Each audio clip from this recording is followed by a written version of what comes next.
Thank you. Thank you. So, good morning, good afternoon, and good evening, everyone.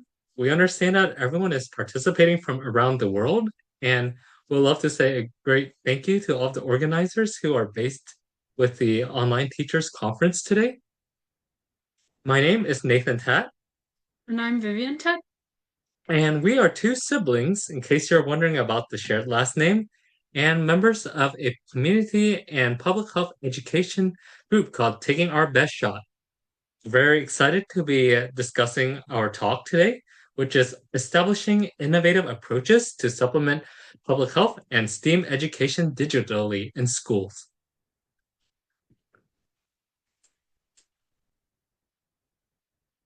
Okay, and just as a quick check, is everyone able to see our slide transition?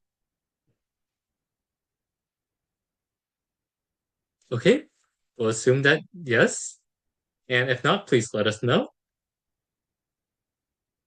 Oh, thank you, Rachel. First, we'll start with introductions about us, and then we'll move next into an overview and background. We'll then talk about aims and components before discussing some of the events that we have held virtually and project branches as well. We'll discuss some of the perspectives that we had gained from STEAM education and lessons learned from hosting these events before what's next. And in case we're referring to any acronyms that are unfamiliar throughout the presentation, POB stands for taking our best shot, whereas STEAM stands for science, technology, education, arts, and mathematics. So first, we'll just love to give a quick introduction about ourselves and let y'all know us a little bit better. And again, I'm Nathan Tad, and I'm delighted to engage and advocate for the health of fellow community members through taking our best shot. I graduated from Rice University in Texas with my bachelor's degree and also with my Master of Science degrees. And I love to learn, so I enjoy exploring new opportunities and interdisciplinary fields. Whenever I want to have some spare time or hobbies, I partake in hobbies such as swimming, playing the piano, and hanging out with family and friends. And hi, all. I'm Vivian Ted. I am the middle child, so I'm between Step out for just a second. I think uh there's trouble. I'm between my brother and my sister. So I earned my Bachelor of Science in Public Health from the University of Texas at Austin with my Evidence and Inquiry Certificate in the Polymathic Honors Scholar Program.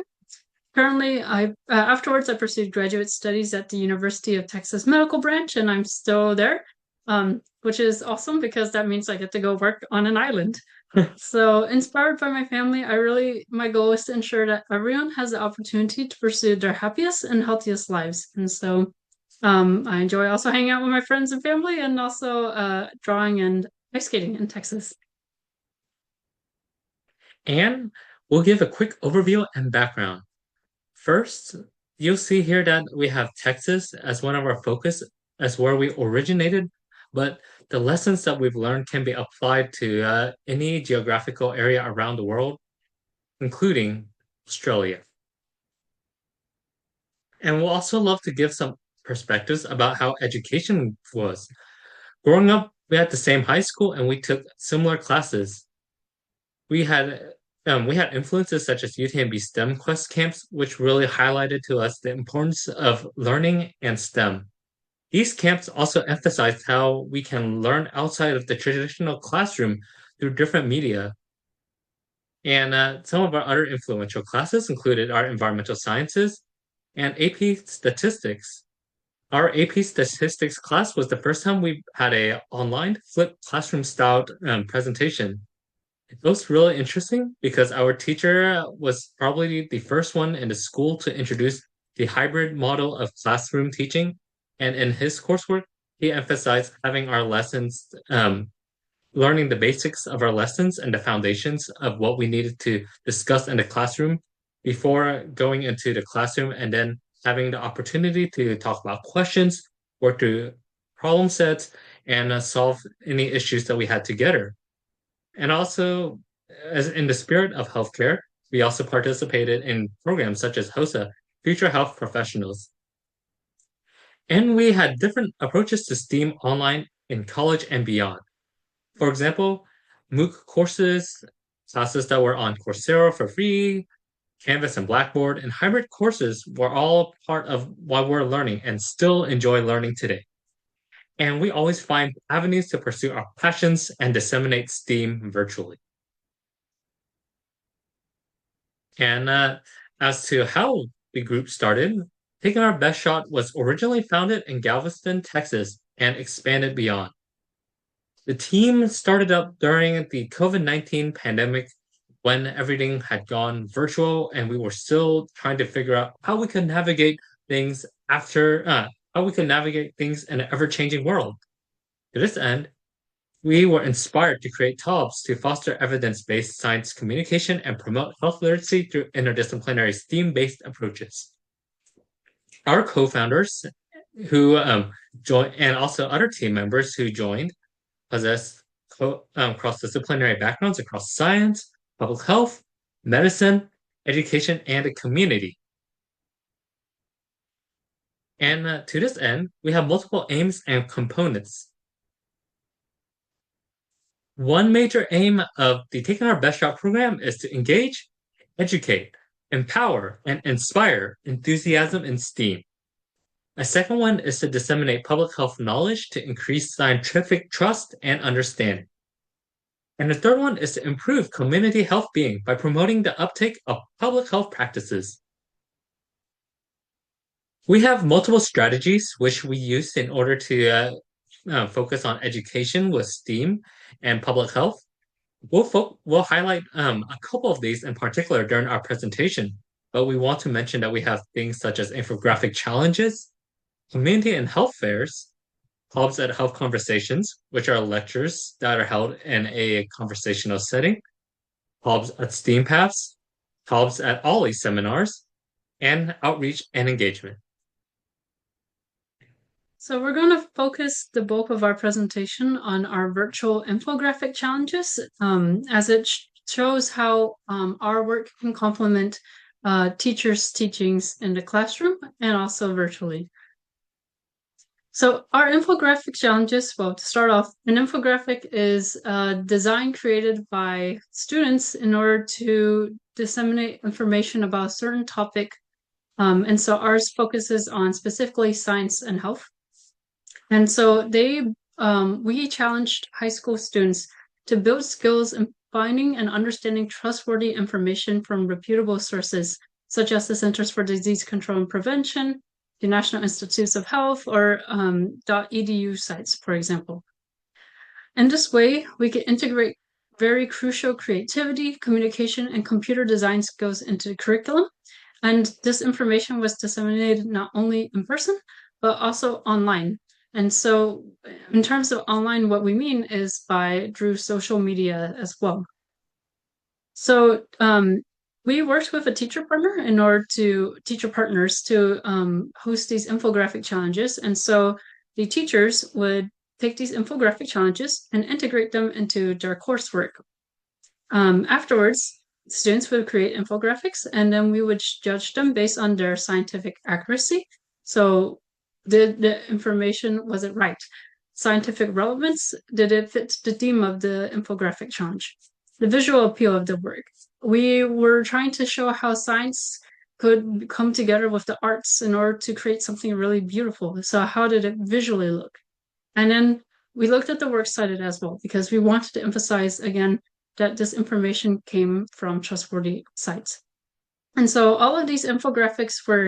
almost all of these infographic challenges were actually hosted virtually, except for our very first one, the COVID-19 infographic challenge. And so these are examples of infographics that we were talking about.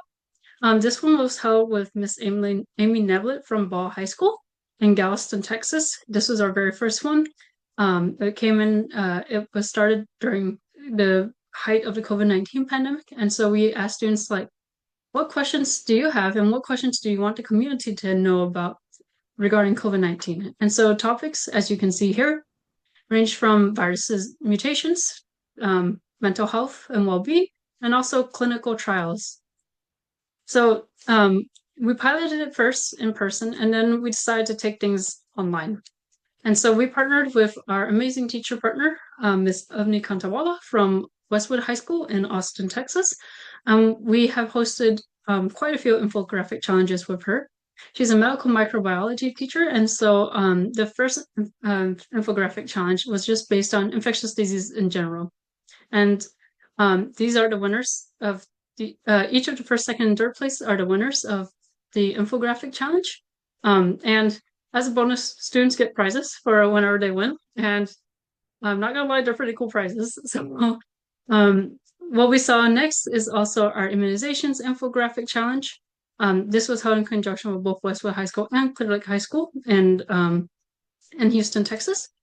We also had a favorite microorganism infographic challenge in which students talked about why they actually liked these specific microorganisms. And then our most recent infographic challenge was our favorite bug infographic challenge. And this one came in as generative AI was really becoming like very huge. And so, but one of the things we wanted to emphasize is the students' creativity.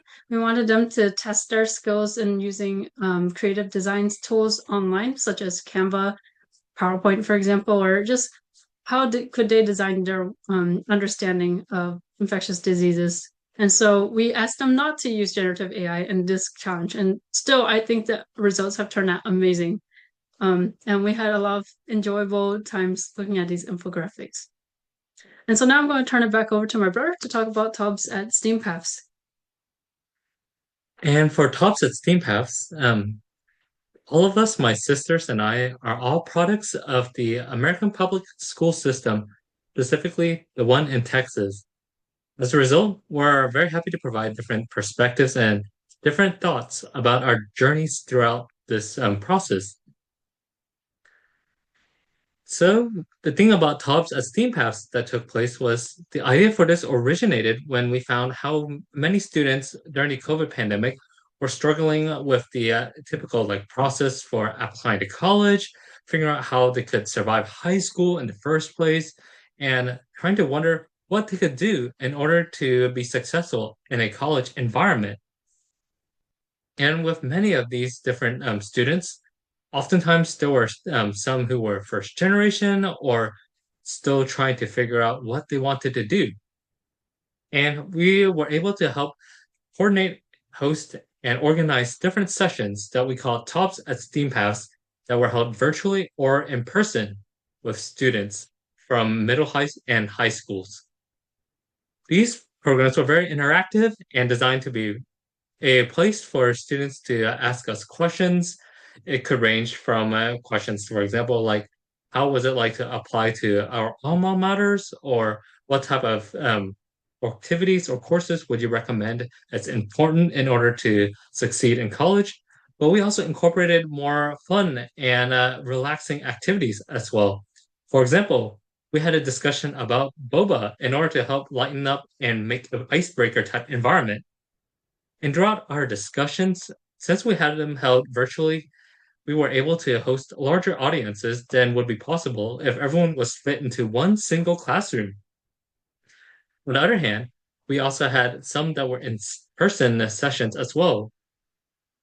And we were thus able to guide students on how to enter STEAM studies and careers. The first one that we piloted at was here in the Galveston area. And we also then branched out to another middle school in Houston and also with the Austin area high school. And for example, here are just some of the questions that we had when in one of our STEAM Path sessions, in which we had our former co-lead, who was a medical student, discuss his experiences as well. And we also have some other project branches that we will touch upon here. One is community and health fairs. This was allowed to co-host. We co-hosted or participated in 7 different health fairs, and these collaborations were intended to provide health services, resources, and connections to family and community organizations. Free, accessible, and publicly available resources were developed during these sessions in order to help make health more accessible to all. We also had talks at health conversations. We understand that learning about science and health and it is very can be very challenging whenever there's a plethora of misinformation and disinformation out there. So what we did was to create a seminar series that featured speakers from health and medical fields. This was debuted at Moore Memorial Public Library in Texas City. And alongside our partners and friends there, we were able to create these seminars that catered not only to the audience's hunger for nutrition, hunger for knowledge, but also for hunger for nutrition. By being able to cater nutritious snacks and meals from local restaurants, we ordered these food to help ensure that the local economy would create a boost as well. And this also promoted open engagement of health discussions in open settings. We had conversations about how misinformation was readily available online. We also discussed some of these sources that were being used, and our speakers were oftentimes students and rising professionals. So this was an incredible opportunity for them to present in an environment that was very safe and nurturing to both in-person and virtual participants. And we also had a program that was called Hobbs at Ali Seminar. What this is our partnership with the OSHA Lifelong Learning Institute at UTMB. Ali is designed to engage older adults at 58 years of age or older who have a lot of lifetime wisdom. They're not coming in here to take tests or to prepare for any papers. They're here to learn. And creating and engaging these seminars, we were able to help create and promote a environment for audience members who were again of the more experienced adult um, population, and also presenters who are often again younger students or early on in their careers to engage about health information in a casual setting. And this created formats to build communication skills for students at local universities. We discovered that having this available in person was very many of the older adults enjoyed having an in-person component, but other adults who were more cautious about their health were opting to attend online. So by having both of these options available, we were able to help promote education online for our different audience members. And we'll then shift over to some of the lessons that we've learned. So we have learned a lot from this initiative. We've learned how to uh, adapt to multiple different perspectives. And so that's one of the strengths we've learned, that multidisciplinary backgrounds are vital for taking our best shots success. And so we were able to forge collaborations with multiple organizations, whether it be governmental agencies, nonprofits, community institutions, universities as well. Altogether, this is what makes us so much better.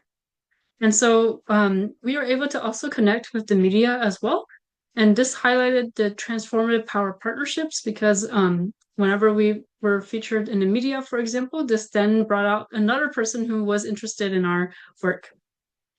In addition, teachers are so amazing and important and vital. And so we are so thankful that our teacher partners have trusted us to help bring this component to them in order to build this critical thinking skill, to introduce various ways of looking at science, not just science as learning facts, but also science as a way of, getting to engage with people and communicate and tap into different ways of looking at science.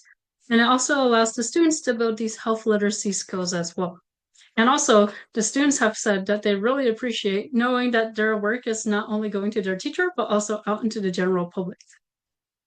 And lastly, we've been able to more locally support area establishments in order to contribute towards the economic health of our region. And another key item, or probably one of the defining characteristics, is adaptability. Again, when TOP started off during the height of the COVID pandemic, everyone was basically limited to online settings.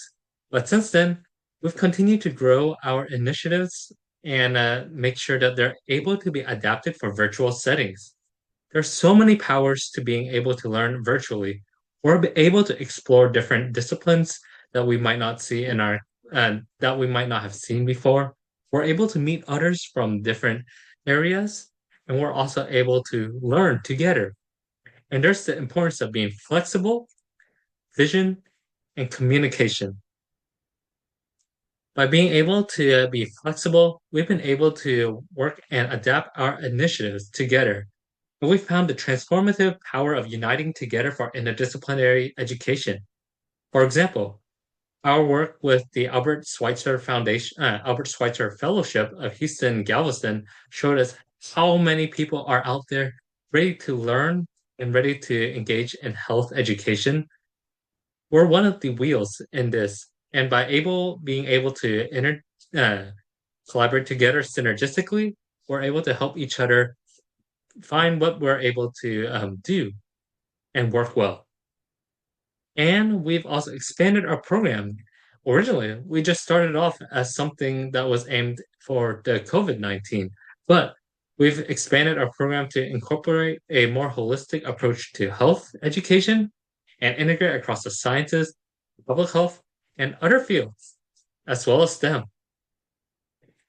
And we've been really grateful to have some distinctions and recognitions for the efforts that we have done alongside our incredible team.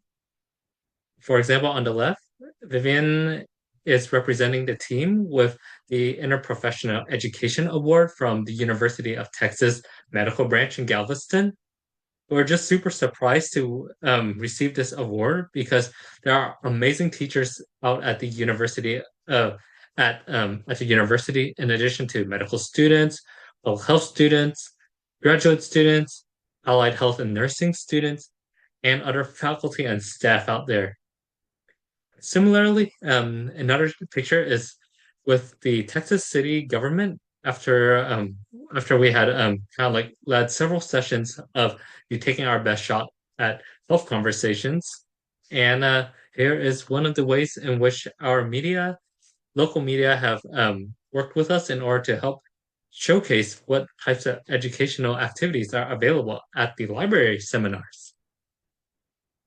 So we we have been so honored and grateful to be able to work with all of these amazing community organizations and get to disseminate education and information to the community, whether it be students, community members at large, young adults, older adults, wiser adults.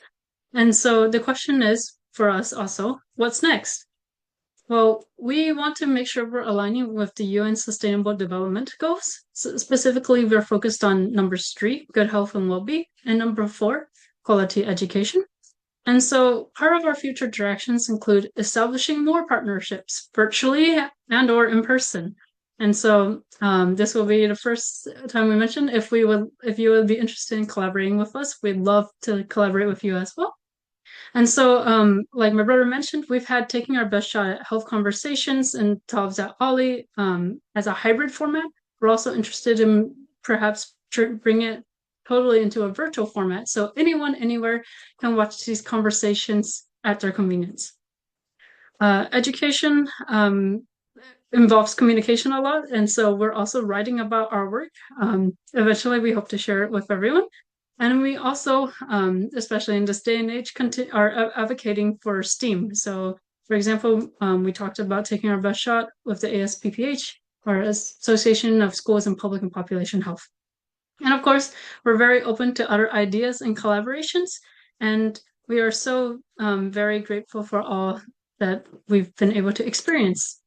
And so, with that, we like to acknowledge many, many, many, many people, including our families, friends, teachers, advisors, mentors, audience, and community members. These are just a few people who have contributed. Thank you all so much. And we've also been fortunate to have previously received funding. We are also, of course, happy to receive more funding. And we would like to really thank you for being here today, for sharing in our story. We hope we've been able to share some perspectives as not only educating, but also learners as well. And with that, if you'd like to join us in taking our best shot, this is our Instagram, our Facebook, scan the QR codes. Our email is also takingourbestshot@gmail.com. And with that, we really appreciate your time today, in the morning or at night or anywhere in between. And thank you again. And we'll keep the QR code over here so that anyone who's interested is able to scan and to highlight some of these Instagram pictures. Or not Instagram pictures, sorry, Instagram or Facebook links, or reach out via email as well. Thank you so much, Nathan and Vivian. And there's a lot of applause coming through. I'm very impressed with the reach and the breadth of your project. And Gutsy for asking for money. You know, uh, I love it. Does anyone here in the audience have a question or a comment for Nathan and Vivian? There's still a bit of time if anyone would like to comment on this really wide-reaching and really important project.